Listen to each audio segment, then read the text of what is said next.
The Atlantic County Sheriff's Office is progressively engaged in community outreach services. We discuss this and more with Sheriff Eric Scheffler. It's all here on the next Latino Motion. Join us. Choose to get lost in the woods to gain experience in forest management. Choose to travel through time to understand the past. Choose to soar to pursue a career in dance. Stockton University offers 50 high-quality academic programs, small class sizes, and affordable tuition. Choose to match your interests and talents at one of New Jersey's nationally ranked universities.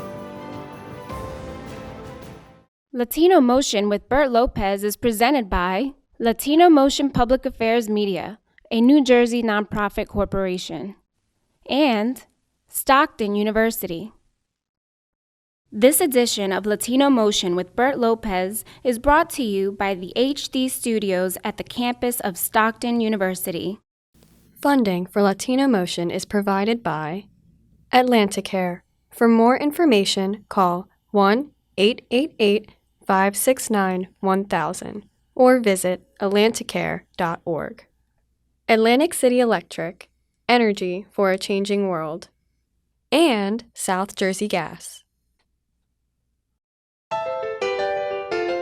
Welcome to Latino Motion, a weekly interview show highlighting issues impacting New Jersey's Latino community while advancing understanding of Latino cultural heritage and contributions to our society. And here is your host, Bert Lopez.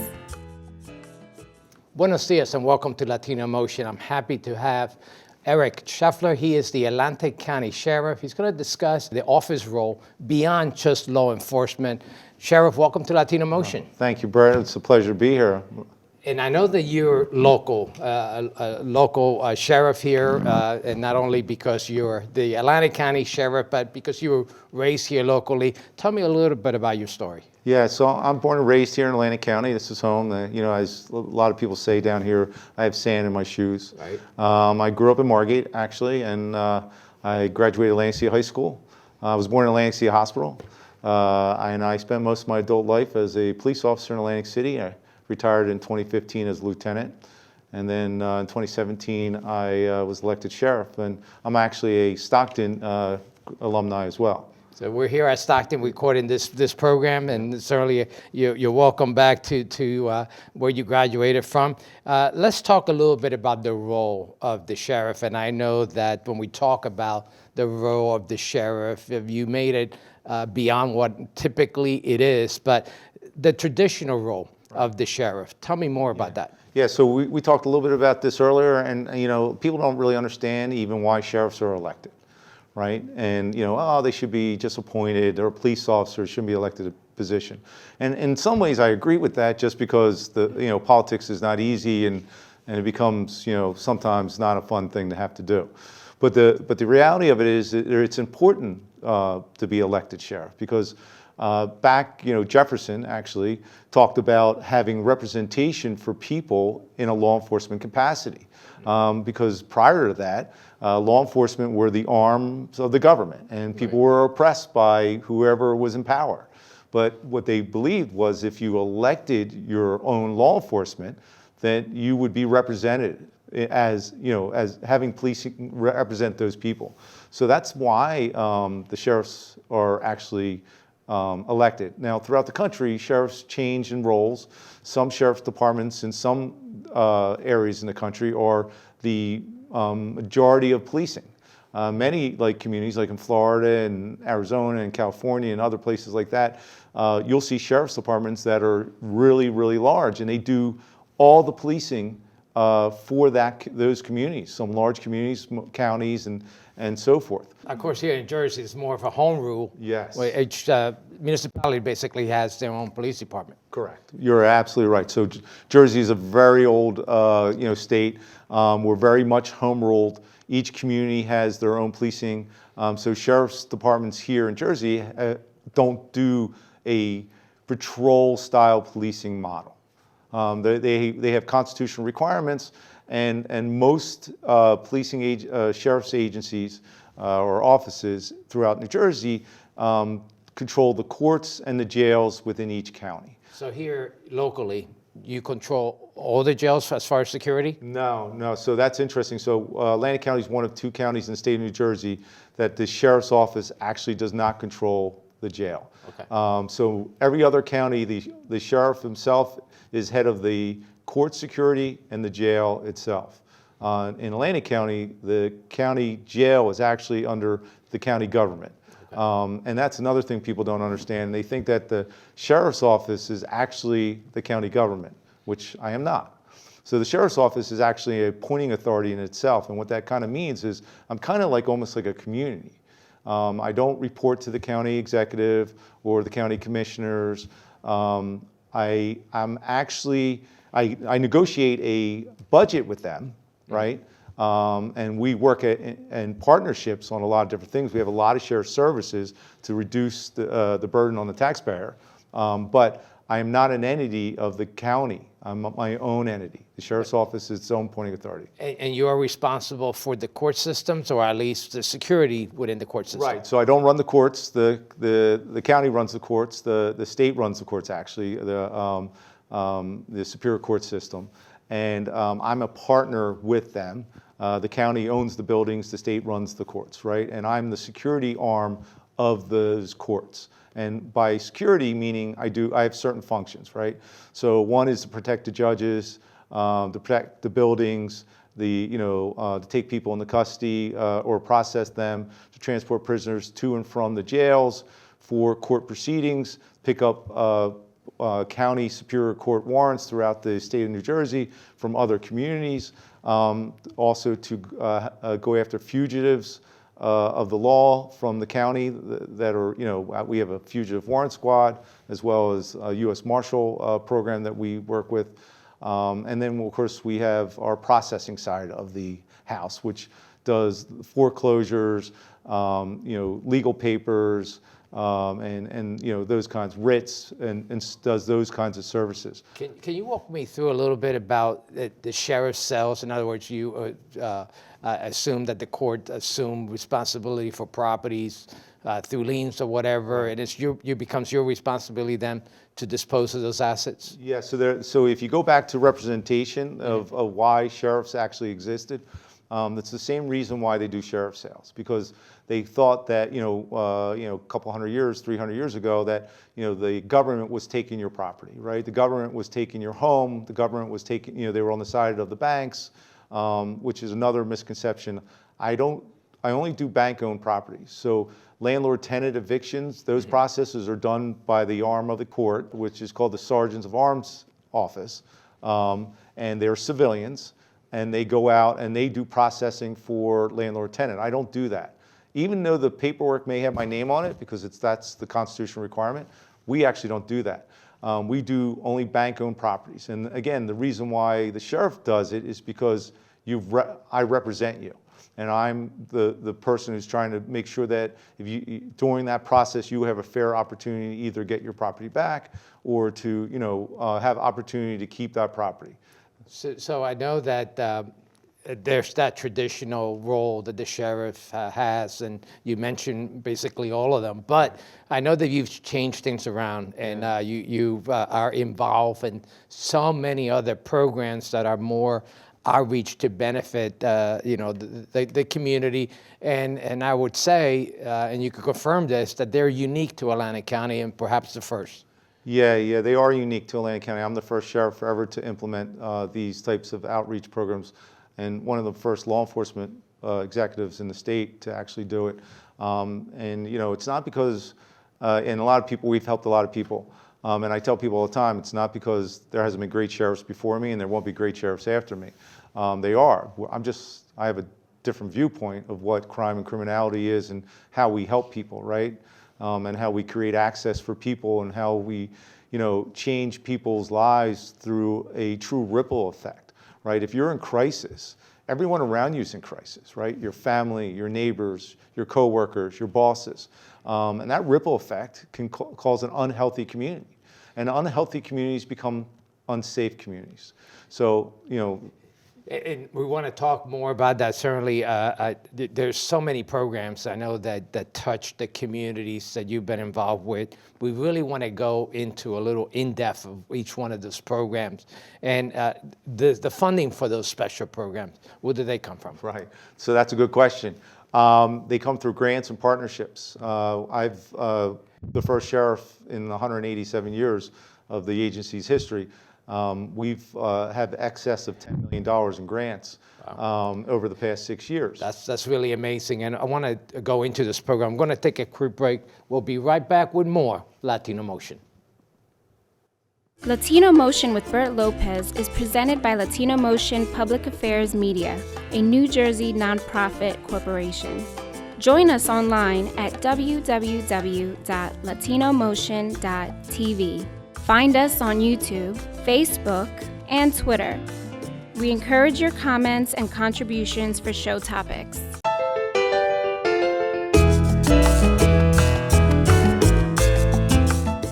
Welcome back to Latino Motion. We continue our discussion with Eric Scheffler, the Atlantic County Sheriff. And Sheriff, one number that you mentioned when we closed that first segment was that you get $10 million in grant. Now that's really astounding. It's really amazing. Tell me what you put those funds into, and let's start off with Hope One. I know that was like the baby, that starter. Tell me more about that. Yeah, so that was a almost $3 million grant partnership with Rowan University Medical School. And that's what kind of kicked us off and allowed us to actually get employees for some of our outreach. And that was built around a first responder grant and a harm reduction grant, where we talked about training people with Narcan, giving out Narcan. We were able to supply every public safety agency, police and fire, who in need in Atlantic County with Narcan. We did lifeguard groups. We gave it to community groups. We trained people how to use Narcan and how to implement Narcan over a 3-year period. And then we also created a mobile outreach program as well through the Hope One Project, which was a partnership with the prosecutor's office, and we still have that today, through another grant through the Attorney General's office. And they go out and they connect people in crisis to treatment, both mental health and as well as substance use disorder.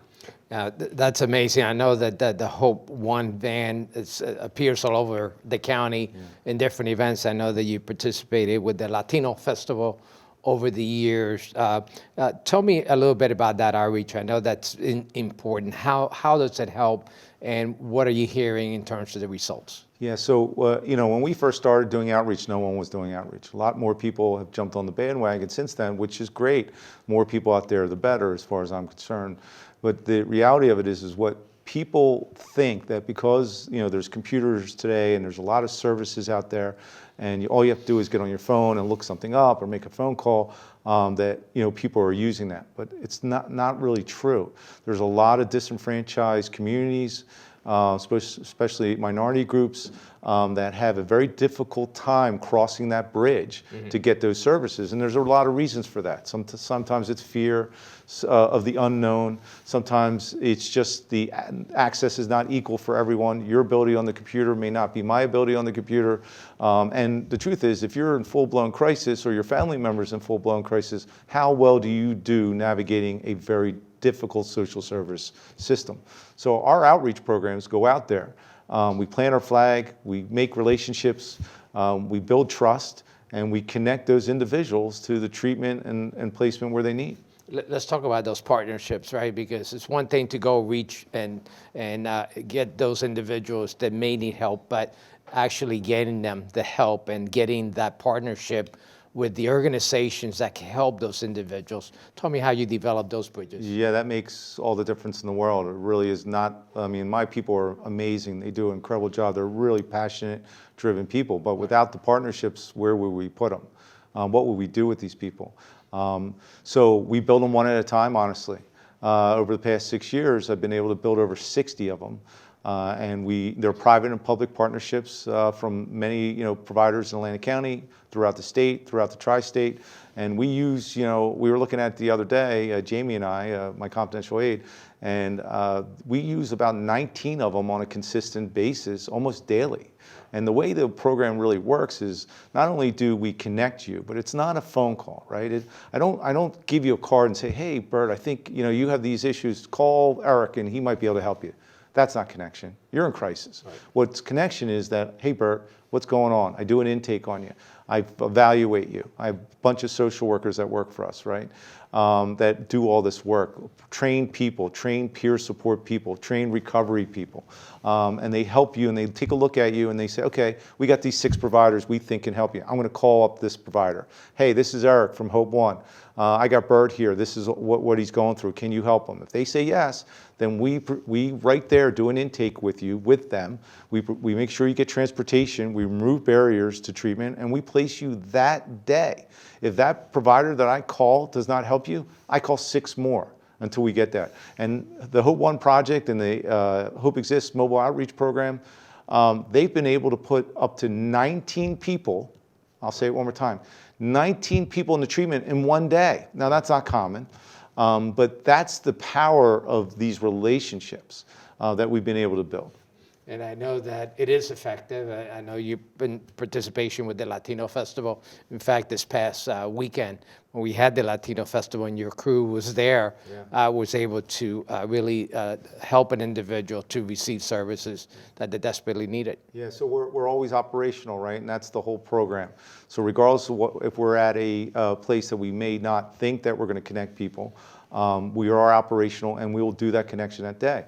Although we helped one person, which is amazing, we also did over 60 Narcan trainings in putting harm reduction substance in people's hands, because people think that they have this stigma of who's going to need Narcan, right?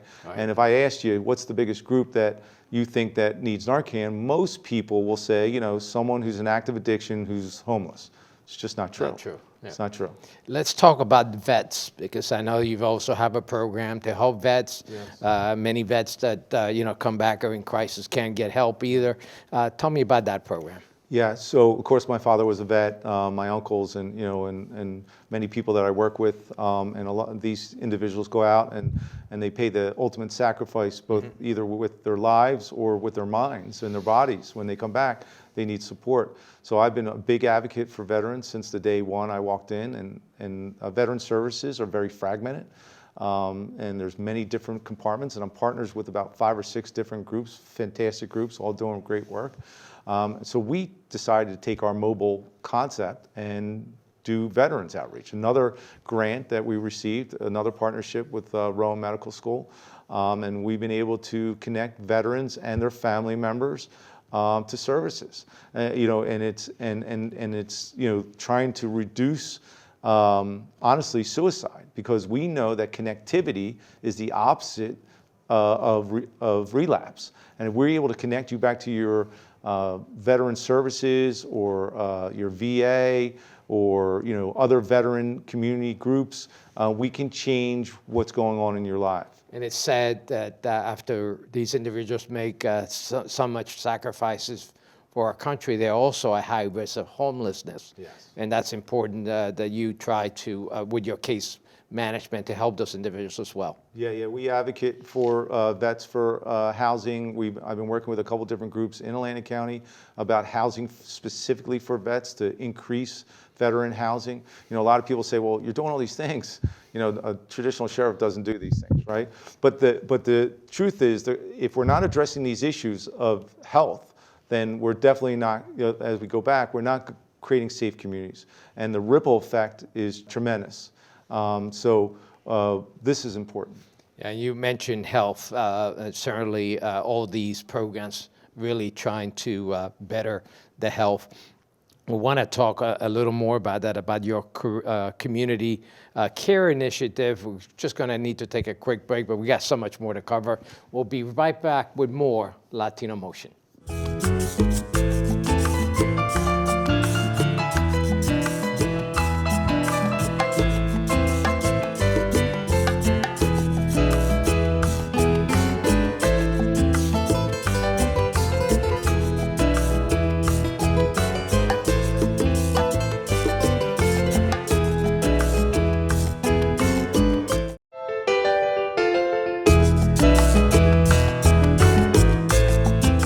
Welcome back to Latino Motion. We continue our discussion with Eric Scheffler, the Atlantic County Sheriff. And Sheriff, so many great programs that you started under your watch, certainly beyond just law enforcement, but really all this outreach is so critical and important. And let's just go back to when we had the epidemic, COVID epidemic, and I know that one of the programs that was started there that really continues to today that has helped a lot of people has been the Community Care Initiative. Tell me more about that. Yeah, so it was important, of course, during the pandemic, a lot of people were, needing food. They were losing jobs, didn't have the income in order to get food, and they were making, hard choices. Again, it's interesting, a lot of my outreach, again, we're trying to create healthy communities so we create safe communities. When you make people desperate, we talked about this earlier, there's a ripple effect. Right. So we weren't going to allow people to have to make these choices between, do I pay for rent? Do I pay for gas? Do I pay for medicine? Do I pay for food? Which one? So food was the one we were able to kind of connect with pretty directly. And we started, like many groups, many groups were out there at that time. There were, 20 food drives, a month. We were probably doing close to 10. Or we were doing at least 5 or 6 ourselves and supporting others with, infrastructure. Tim Reed, who's a retired chief of police from Brigantine, is actually the director of my Community Care Initiative. And he was there from the very beginning. We created a partnership with the New Jersey Food Bank. But what we found out, of course, was even after the pandemic, the need still exists. So we run 4 every single month.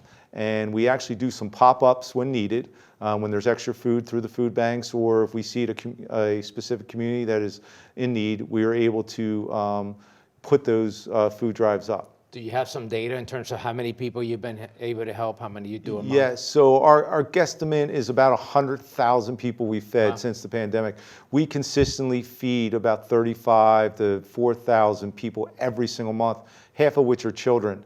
Off of these food lines. These food distribution points are getting consistently 500 to about 700 people every single day.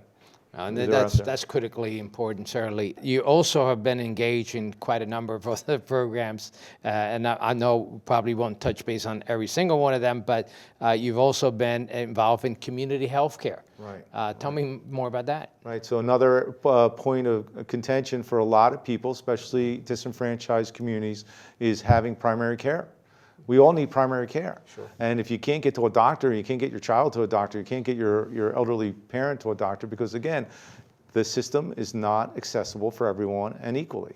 So we have community healthcare workers that go into the communities, again, in an outreach program. So we plant flags, we go to different community events, we go to different high populated areas that have a lot of substance use and mental health issues, and we connect with these individuals. And the first step is to build that trust, to build that relationship that eventually builds the ability to connect with these other services.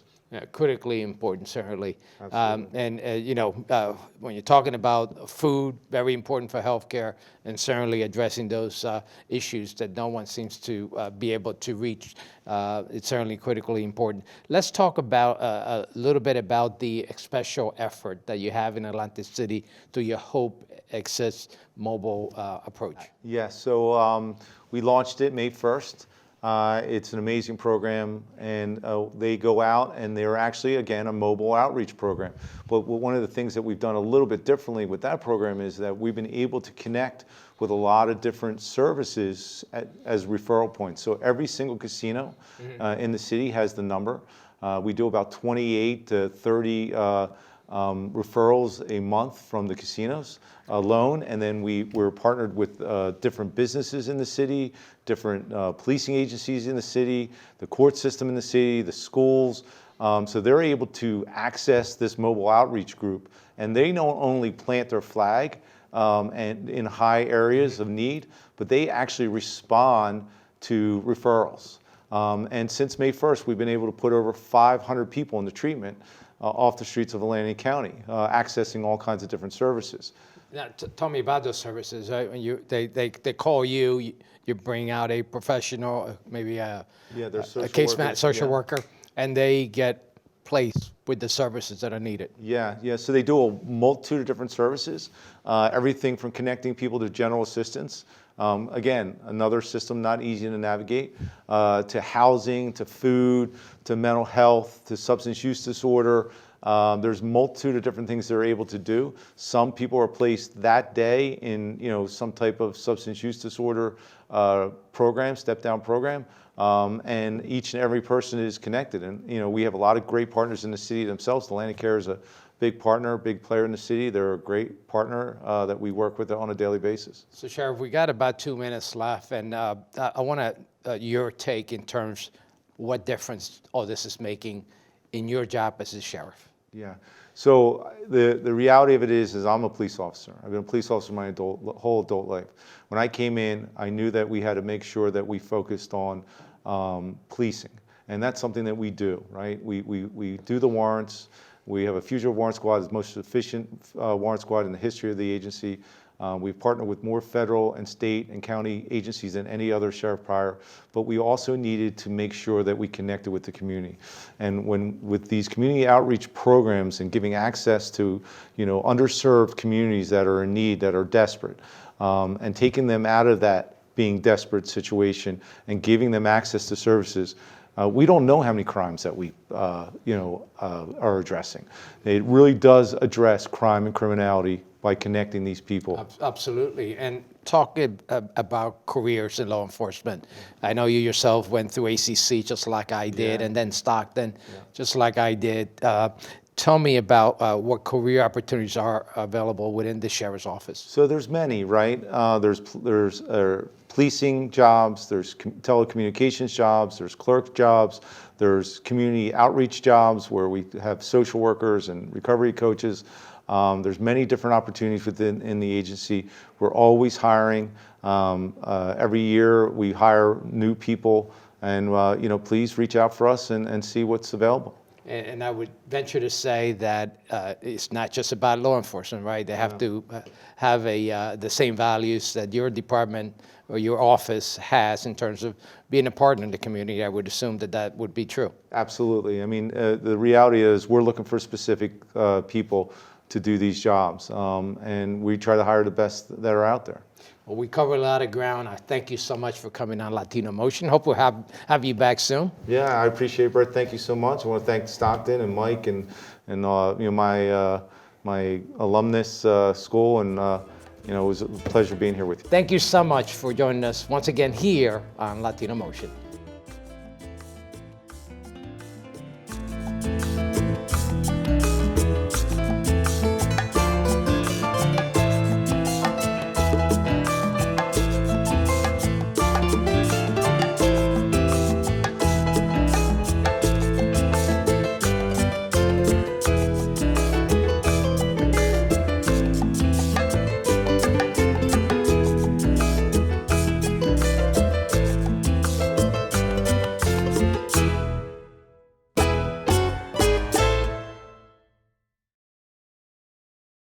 Choose to get your feet wet, to learn more about protecting our environment. Choose to read minds, to understand the human brain. Choose to get your hands dirty, to create a masterpiece. Stockton University offers 50 high-quality academic programs, small class sizes, and affordable tuition. Choose to match your interests and talents at one of New Jersey's nationally ranked universities. Funding for Latino Motion is provided by Atlantic Care. For more information, call 1-888-569-1000 or visit atlanticare.org. Atlantic City Electric, energy for a changing world. And South Jersey Gas. Latino Motion with Bert Lopez is presented by Latino Motion Public Affairs Media, a New Jersey nonprofit corporation. Join us online at www.latinomotion.tv. Find us on YouTube, Facebook, and Twitter. We encourage your comments and contributions for show topics.